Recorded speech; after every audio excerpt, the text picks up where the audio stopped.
2 Samuel, chapitre 24. La colère de l'Éternel s'enflamma de nouveau contre Israël, et il excita David contre eux, en disant : Va, fais le dénombrement d'Israël et de Juda. Et le roi dit à Joab, qui était chef de l'armée et qui se trouvait près de lui : Parcours toutes les tribus d'Israël, depuis Dan jusqu'à Béer-Shéba. Qu'on fasse le dénombrement du peuple, et que je sache à combien il s'élève. Joab dit au roi : Que l'Éternel, ton Dieu, rende le peuple 100 fois plus nombreux, et que les yeux du roi mon seigneur le voient. Mais pourquoi le roi mon seigneur veut-il faire cela ? Le roi persista dans l'ordre qu'il donnait à Joab et aux chefs de l'armée. Et Joab et les chefs de l'armée quittèrent le roi pour faire le dénombrement du peuple d'Israël. Ils passèrent le Jourdain, et ils campèrent à Aroër, à droite de la ville qui est au milieu de la vallée de Gad, et près de Jaézer. Ils allèrent en Galaad et dans le pays de Tashtim-Hodshi. Ils allèrent à Dan-Jahan et aux environs de Sidon. Ils allèrent à la forteresse de Tyr et dans toutes les villes des Héviens et des Cananéens. Ils terminèrent par le midi de Juda, à Béer-Shéba. Ils parcoururent ainsi tout le pays, et ils arrivèrent à Jérusalem au bout de 9 mois et 20 jours. Joab remit au roi le rôle de dénombrement du peuple. Il y avait en Israël 800 000 hommes de guerre tirant l'épée, et en Juda 500 000 hommes. David sentit battre son cœur, après qu'il eut ainsi fait le dénombrement du peuple. Et il dit à l'Éternel : J'ai commis un grand péché en faisant cela. Maintenant, ô Éternel, daigne pardonner l'iniquité de ton serviteur, car j'ai complètement agi en insensé.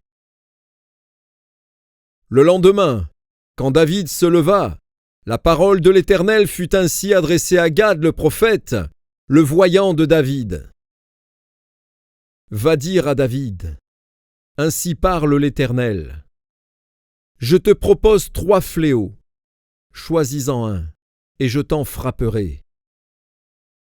Gad alla vers David, et lui fit connaître la chose, en disant : Veux-tu 7 années de famine dans ton pays, ou bien 3 mois de fuite devant tes ennemis qui te poursuivront, ou bien 3 jours de peste dans ton pays ? Maintenant choisis, et vois ce que je dois répondre à celui qui m'envoie. David répondit à Gad : Je suis dans une grande angoisse. Oh, tombons entre les mains de l'Éternel, car ses compassions sont immenses. Mais que je ne tombe pas entre les mains des hommes. L'Éternel envoya la peste en Israël, depuis le matin jusqu'au temps fixé. Et, dedans à Béer-Shéba, il mourut 70 000 hommes parmi le peuple. Comme l'ange étendait la main sur Jérusalem pour la détruire, l'Éternel se repentit de ce mal, et il dit à l'ange qui faisait périr le peuple : Assez, retire maintenant ta main. L'ange de l'Éternel était près de l'aire d'Aravna, le Jébusien. David, voyant l'ange qui frappait parmi le peuple, dit à l'Éternel : Voici, j'ai péché, c'est moi qui suis coupable. Mais ces brebis, qu'ont-elles fait ? Que ta main soit donc sur moi et sur la maison de mon père. Ce jour-là, Gad vint auprès de David et lui dit : Monte, élève un autel à l'Éternel dans l'aire d'Aravna, le Jébusien. David monta, selon la parole de Gad, comme l'Éternel l'avait ordonné. Aravna regarda, et il vit le roi et ses serviteurs qui se dirigeaient vers lui. Et Aravna sortit et se prosterna devant le roi, le visage contre terre. Aravna dit : Pourquoi mon seigneur le roi vient-il vers son serviteur ? Et David répondit : Pour acheter de toi l'aire et pour y bâtir un autel à l'Éternel, afin que la plaie se retire de dessus le peuple. Aravna dit à David : « Que mon seigneur le roi prenne l'air, et qu'il y offre les sacrifices qui lui plaira.